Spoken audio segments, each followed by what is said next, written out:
خلينا متفقين ان اول حاجة كده لما بناكل الفراخ بره بنسأل ازاي الفراخ حلوة كده. ايه السر بقى في التطعيمة بتاعتها والتتبيلة؟ دايما كده بنعمل الفراخ في البيت وما بتبقاش زي بتاعت بره. بنعمل الفراخ وبتطلع ناشفة معانا، وبتاعت بره بتطلع طرية وجوسي. النهاردة كده هقول لكم على تتبيلة، حاجة كده اللهم بارك سهلة جدا وبسيطة، وكل المكونات موجودة في كل بيت.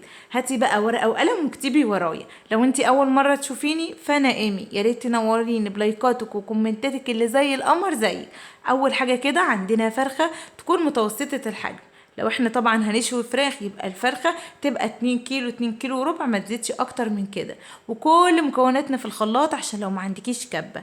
اول حاجة كده عندي بصلاية كبيرة وقرن فلفل وطماطمتين وربع كوباية مية، وهضرب كل ده في الخلاط. طيب هتسألوني انتي ليه مزودة التتبيلة دي كلها؟ عشان انا بحب التتبيلة دي تستوي كده تحت الفراخ وتدي تطعيمة قمر.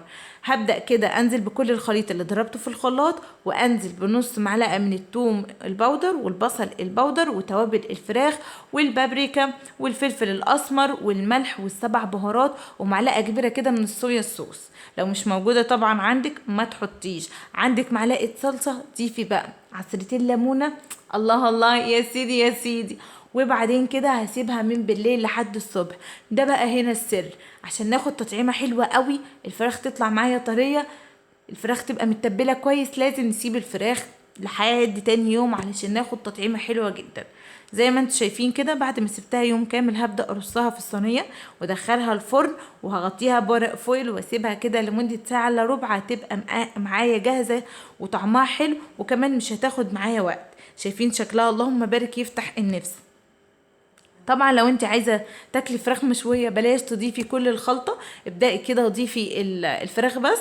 هتديكي تطعيمه حلوه قوي، وتولعي لها فحمايه هتبقى معاكي قمر. بس طبعا انا بعشق التتبيله دي، فبحب كده احط التتبيله في الصينيه واغطس فيها الفراخ.